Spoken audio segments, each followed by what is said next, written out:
So today we are here to discuss certain urban planning and regional planning issues with Dr. Sebestian Elbe. Dr. Sebestian is a very well-known urban, regional, and spatial planning expert from Germany with a degree in engineering and urban planning and a PhD in social sciences. He is a practicing consultant in urban and spatial planning, not only in Europe and Germany, but at international level, including Oman, Saudi Arabia, and not to forget Pakistan. Mr. Sebastian has been our consultant on the project of Punjab Spatial Strategy as an expert reviewer and had been a great support and contributed a lot towards the finalization of that. In addition, he was also a reviewer of the Khyber Pakhtunkhwa urban policy a couple of years ago. So welcome, Mr. Sebastian, and thank you very much for joining us today. Today we are actually going to pick your brain about something that how can we improve the urban and regional planning in the context of Pakistan. And I'm sure that given your experience in many countries, especially in the region, and also while we were working together in the special strategy, you are the best person to advise us, provide us certain kind of, I would say, both long-term plans, medium-term ideas, and some low-hanging fruits as well. Because as you know, in Pakistan and probably everywhere, politicians would like to have something immediate that they can implement and show progress. Yeah, thanks, Dr. Nasir, for the invitation. Always a pleasure talking to you. And yeah, it's a broad scope, thematic topic we try to tackle. And yeah, in my previous work, I was also in Punjab and in Pakistan for the Punjab spatial strategy. It's a couple of years ago, but as we can see also in other countries, that the regional planning and also the urban planning is kind of has an increasing importance. I think this is also due to the fact that we can see a lot of developments in reality, which cause a lot of high costs, of negative costs. We have a lot of horizontal growth, so cities are enlarging, but with inefficient structures, so it's not easy to provide public services. And this is not only public transport, it's just water, electricity, which makes it really, really costly to serve all the people. And in the end, spatial planning and regional planning is about to serve the society and to contribute to good living conditions and to avoid inequalities and to accommodate all the growing population, especially in Pakistan, which has a huge growing population and a lot of young people. Thank you. So yes, let me interrupt you over here and give a little bit of context. Pakistan with now almost 250 million and still growing at almost 2%. What our as per the census, we have a quite restrictive definition of the urban areas, unfortunately. But even that includes in the last census of 2023, we assume that almost 40% of the people are living in the cities, ranging from Karachi to the smaller cities of the 50,000 or 100,000 population. And the urban population is growing at almost twice the rate of the national growth, which is almost 3.5%, which is quite alarming considering that even now, at least 100% people are living in the cities. And 3.5% means that another 3.5 million people being added to the urban population every year. So practically, we are adding a city of 3.5 million, almost the size of Faisalabad or Peshawar, every year in our national cities. So what is the and given in this context, we still do not have a very formal system or structure of urban and regional spatial planning, as we had discussed a couple of years ago, the legal framework and the capacity of the city development agencies and others. What three key, I would say, ask you three key takeaways or lessons or important guidelines you would provide to tackle this speed of urbanization, leaving aside the backlog that we have?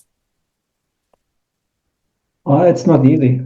You mentioned in the beginning that I might be the best person, but maybe I'm not to answer each and every question.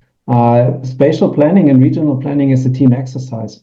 And so what I could highlight, the three most important points, is that we may have to step a little bit back from the high, let's say, quality standards of a regional plan or urban planning we have in our minds, because the pressure is too high and the speed of development is too fast.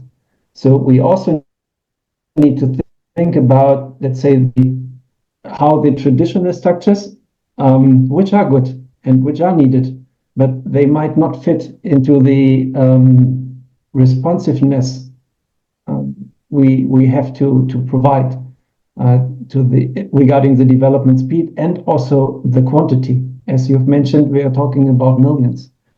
So the second point is, nevertheless, it's better to have a first model, a development model, and also an idea where the future direction of each city or settlement should be targeted at. So we know it's not just 1 year, these 3.5 million city, it will be each year. So it is a continuum. So it's not just a one shot. That means there is some time, even if you make mistakes in the beginning, that should not determine the future. If you see it's a wrong path, then change. And of course, this was a mistake. Okay, we agree. But then we redirected and went to the right direction. And this is the nature of planning. It's not the optimum on a first view, but sometimes we need also to learn.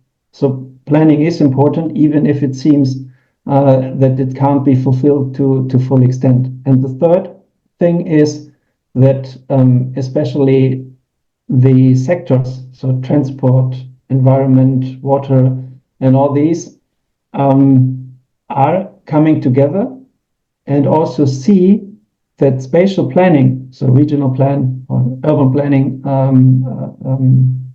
a new urban plan, has an added value because it is a kind of coordination mechanism for the sectors. Because normally the planning pillar, let's say, don't has own money or much money. It's coordinating the sectors. That's the aim.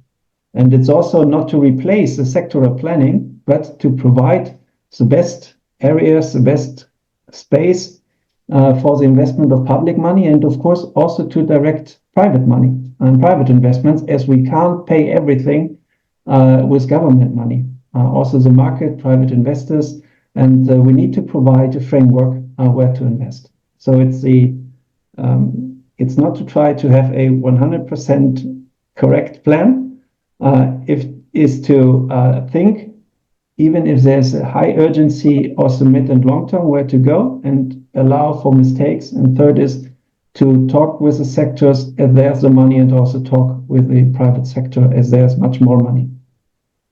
Excellent. Now, picking from what you have said, that regional planning is a kind of coordination between sectoral plans. One debate, and that I would ask very specifically, because one debate in Pakistan has been going on for a couple of years at least. That is, since 60s, we have been making master plans of the cities. So we have a master plan for Lahore, one for Rawalpindi, one for Karachi, and for others. But the growing now, this debate is argument is that the concept of master planning for cities is getting out of the kind of fashion. One, it takes a couple of years to develop even a master plan, and then none of them is actually implemented in full. So I would ask very specifically from you on the role of master planning in the cities And secondly, as a continuing of that, it was a master planning of the cities. But when we are talking of the regional plan, that of course is in a kind of a different or an advanced from the master plan. So I would like to have your comments on this master planning exercise. Mhm. So master planning, of course, it depends a little bit on the level of detail of the scale. If you have it for a whole city, it's again what I said in my last comments, that the production of the plans sometimes takes years, and also the revisions. So it's a slow exercise. Each and every data needs to be collected and all the policies. And meanwhile, a lot of developments are happening. We have different speeds. In reality, especially the sector and also people, we are thinking more in projects. So we are thinking about a road, a house, a kindergarten, a park. And the main solution provider could be the idea how it should look like in future in general. So from my point of view, some master plans, though it's on a city scale, so it's huge scale, try to regulate also details, which they should not. Okay.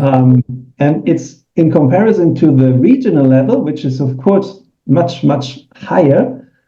We just have, let's say, a corridor for utilities. It's just securing on regional levels that this corridor will be left free and no housing will be there, because maybe in future there will be electricity lines, water, or whatever. So it's just a corridor with a certain size, but it doesn't say that there will be utilities and these are the utilities. And on the master plan level, on city scale, of course, it's more detailed. So to see the major development poles, also densification is a big issue, which is more difficult than just saying we will have expansion areas, which are free and easier to build up. But at the same time, we also need to think about how to densify.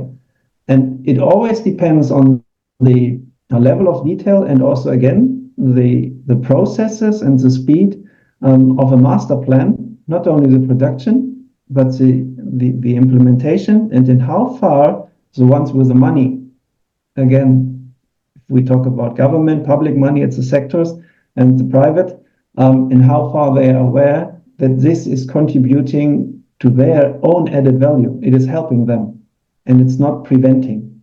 And this is an ongoing exercise of convincing people and explain to them why it is better to develop that certain area and not on the other side. So, thank you very much for this. But again, excuse me for asking for a very naive question. But since this, a lot of my audience is actually not urban planners and neither engineers, so I would like to make it simplify for politicians and also bureaucrats who are, unfortunately, as you might have seen, making a lot of decisions in Pakistan relating to this urban planning without a formal education or degree. Can you briefly differentiate between a master plan, a regional plan, and a special strategy that we work so hard to develop? And what happened to that is we'll discuss later on. But these three concepts, how they differentiate and what is kind of needed in Pakistan most urgently? So if we start on the, let's say, highest level, the spatial strategy, then we are talking about a policy-driven document, which is defining future also vision or future ideas and directions, for example, again, for the sectors, for transport, for housing, also for environmental protection. And this is on a broader, on the regional scale or on the national scale, indicating or also using maps, but not let's say, georeference. So it's not a dot, is not the dot in space, but it's just showing, okay, this is the expansion of Lahore in future, and it's just a bubble, let's say. It's not a real demarcation. It's just showing we are developing to, let's say, to west and not to north. And that's it. When it comes to the regional plan, and of course, the binding, the legally binding force of such a strategy is comparably low, as there are no real fixed demarcations. It is binding by convincing, let's say. And of course, it will be enacted by hopefully high authority to say, this is our vision, this is our spatial strategy. We are coming closer to a legally binding document when talking about a regional plan. So if we have a regional spatial strategy, it defines the policies and the aims and the vision. The regional plan is then kind of translating these bubbles into land uses, but on a broad level. So, for example, a new industrial site will be on a map. It will have demarcation. In best case, these are fixed, but they can be changed,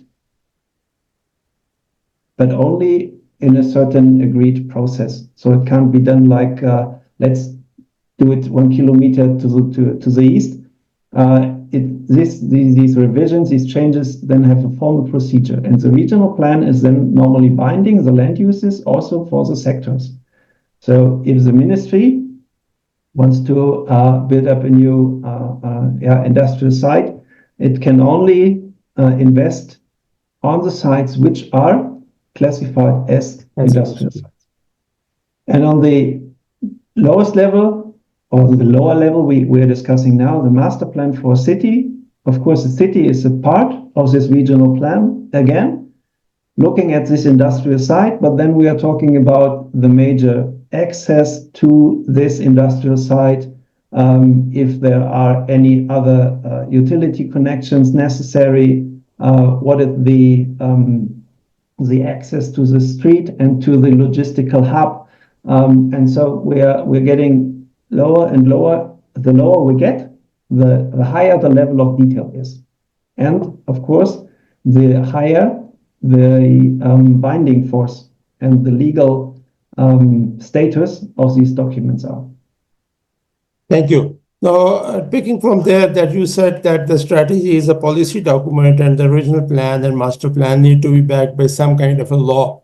But as you had seen in Pakistan, it was a very loose legal arrangement for even the master plans we made had no formal legal backing.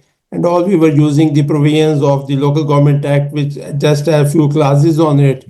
And then we had developed these development authorities, which again did not have very strong legal framework to even enact or enforce these master plans. Recently, and I shared with you, the Punjab government has enacted that Punjab Land Use and Spatial Planning Act. What are your views on this, and how much it will be helpful for the future urban development in Pakistan? Yeah, thanks for the question. Because the plan is just a document. We need to have the implementation, the delivery mechanisms, which is of course the regulations, law, but also procedures. We need to have the money and also the people, so the institutions. With the new established spatial planning authority for Punjab, just had a look at the official title. It's a very good starting point from my point of view to have a central body which is now responsible for the overall planning of the Punjab and also for the districts, and also to install these directorates within each district is good, as you then have a better access also to the district level. The most important point is how this law is filled with life. So regarding people and their capacity, and also how they interpret the authorities they have as per the new act. So in how far are they really taking it seriously to approve or to review also the plans from the different sectors, from the other ministries on regional level, or if they restrict themselves to doing the, let's say, spatial planning sphere only, or trying, as the board is composed of members from each of the sectors. There are more of bureaucrats and less of any elected representative. It's a starting point. It won't. It's again. This is a process, and unfortunately, Pakistan and Punjab is not a single case that the unified spatial planning framework is missing. And that you have scattered regulations and laws, that you have scattered authorities. And of course, this is not the solution which solves all the problems, but it's a good starting point, hopefully. You can also fail. It doesn't matter if you have an authority or not. It is always the question how the processes are organized, how the people are working together, and this is a chance. This is a chance, the new authority. And I hope it will be also seen as a chance by all the concerned people working there and bringing this to life and to the for the benefit of the Punjab. Thank you. These are quite encouraging words. But another unfortunate part in Pakistan, especially in Punjab, if we are talking of this act, that currently we do not have the elected local governments as well for quite some time. And even these local district level committees or authorities that we have created, they are again headed by government appointed bureaucrats. So do you think that in any other country similar, where without elected local government, the cities can develop and progress and all that? Given your international experience, I would like to have some guidelines or some encouraging or discouraging words for us. There are countries which are also waiting for new elections. I won't name them here, but there are. It's again, it's not good, and it is a gap. Full stop. This gap can be bridged by involving the public, but also societies and other non-governmental organizations in more informal, let's say, settings. But it is possible. It's to bridge the gap. It's not to fill it. It is filled after the elections have taken place. And this should be the ideal case. Nevertheless, we cannot wait until the elections have been done and everything is in perfect order and is existing. It's like, again, when you draw a plan. It's always finding some maybe unfortunate situations and trying to find a solution, trying to move around or trying to bridge it. And there are always some mechanisms you can use to proceed. And in this case, yes, try to involve the non-governmental organizations, try to get representatives from certain groups so that they say in planning and also in its implementation. Sebestian, two last points that I would like to ask. The one is that, as you have seen in Pakistan, the cities are very much horizontal growth on the pattern of horizontal and car-driven cities. So although that requires a full separate session, but very briefly, why is that most of the Pakistani cities have this rule that the usual normal buildings can't go beyond 38 feet? So is it really something sacrosanct, this 38 feet? Why are we limiting our cities at this level? And why can't we go like 4 stories or even 5 levels? Thanks for another difficult question, which you may answer better than me. It has been very difficult, and despite my 25 years in this sector, I haven't been able to get an answer to this question that who actually fixed this 38 feet and why is it so sacrosanct that because that makes the land very expensive to start with. Other services separate. Well, it's just an observation. I have no evidence, let's say, for that question. But I think it's an evil combination between individual preferences. Most people want to have their own house with a garden, with green, the sea on the one hand, the mountains on the other hand, and directly in the city. There's a poem which describes it much better than I could do. So this is the individual preferences. Second, sometimes you also have unplanned developments, which is not was not legally planned and then built up and then sold, but it's just taking place. And of course, this again is small scale. It starts with informal housing, which is not slums. Informal housing could be proper houses with everything you need. Also, electricity is then granted because now it's there. Now we have to deal with reality. And so this continues. If you then start to reintroduce density, then we are back with the question of land ownership. And you have to solve the problem of land ownership, because if you have already low density, low rise settlement patterns, then you have a lot of owners, which you need to convince that they have to resettle somewhere else, or they get, instead of their small house, a flat in a, I don't know how many stories building, which they may not prefer. So this is, or these are, if you ask me, some points why we have this horizontal growth, and also because that spatial planning is not strong, and it has not been strong in the past, or let's say the last decades. In the real past, it has been stronger, also due to public investments. But of course, if we have to consider the market and also the expected revenues from construction companies and also from real estate people. It's an evil combination.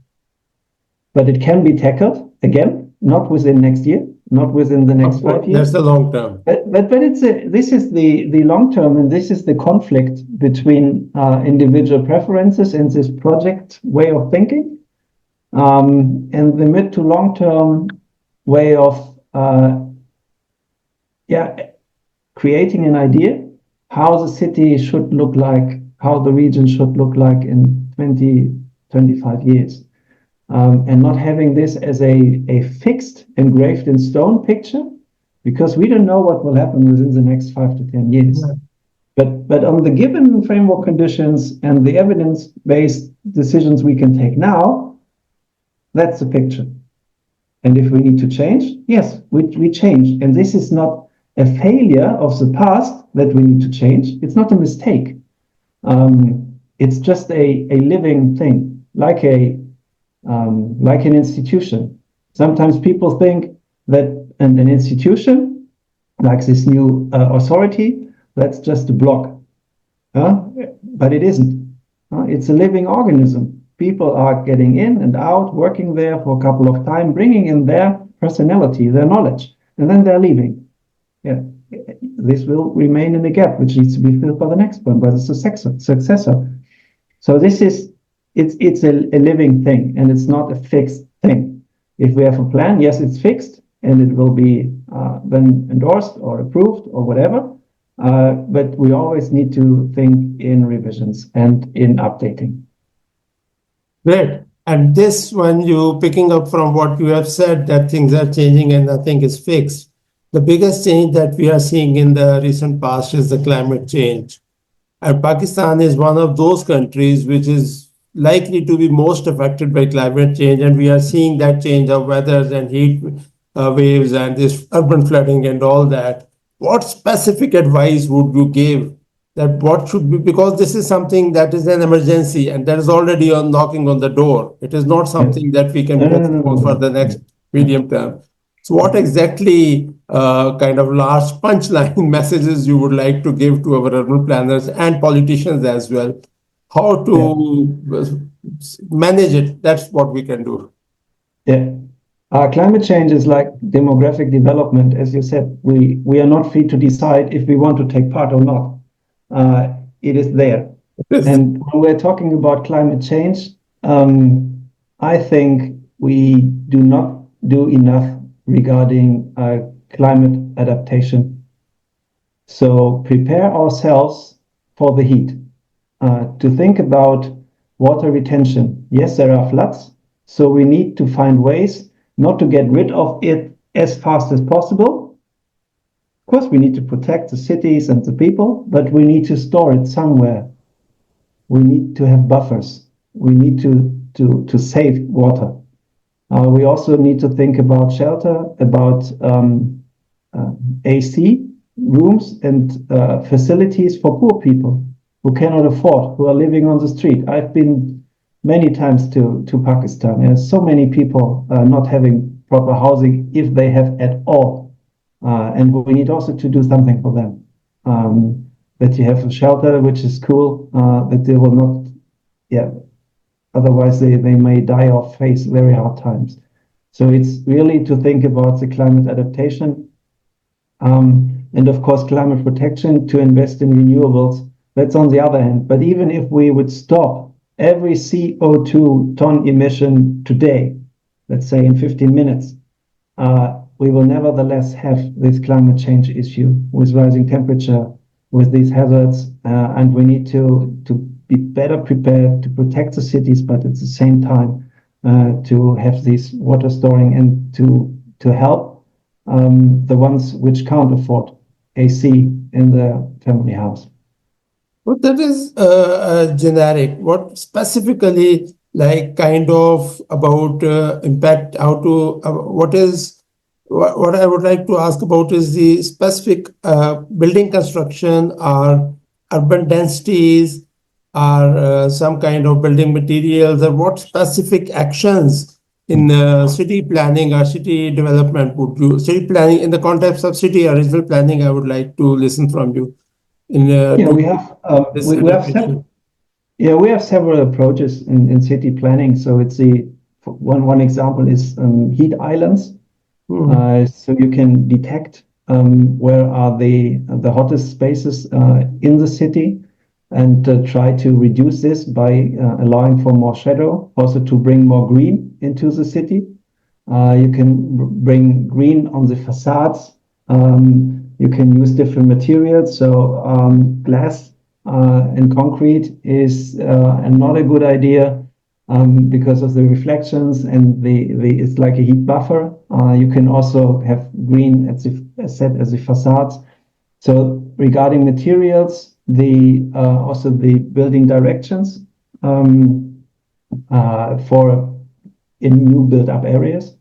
And in existing areas, it's about also providing shadow with some roofs, but again with green. And you can also thinking about having artificial water lakes or some small canals, which may not be full with water the whole year, but after a flood or heavy rain accident, you can use it as a storage. Thank you very much, Sebastian. And just to conclude what I'm saying and what we have learned today is that yes, we really need to have a provincial level, because urban is a provincial subject, provincial level special strategies. And within that, we need to have regional plans, which in the Pakistani context could be the divisional level regional plans, or the city regions around metropolitan cities. We can define that. And then we need to have city level master plans, and of course, subsequently, the sectoral transport and water supply and other plans. And the second, you have encouraged us that this Punjab Special Authority, Special Planning and Land Use Authority is a good starting point, and gradually we can build upon that. And hopefully, once the local governments are in place, they will beef up this whole process and gradually in a couple of years they can do. But what you are suggesting is that city densities and adaptation to climate change is something that needs to be urgently, as we have discussed, because we are adding 2 to 3 to 4 million people every year, and we need to develop on that. So, with these concluding words, I would like to thank you once again and would hope that in a couple of weeks, maybe in the next session, we can have your ideas and learn from your knowledge some more specific points about a city plan or some city in itself as well. Thank you very much, Sebastian, for your time. Dr. Nasir, many thanks for the discussion. As said, was not everything easy to be answered, but was a pleasure talking to you. Thank you. Thank you. Thank you. Bye-bye. Bye.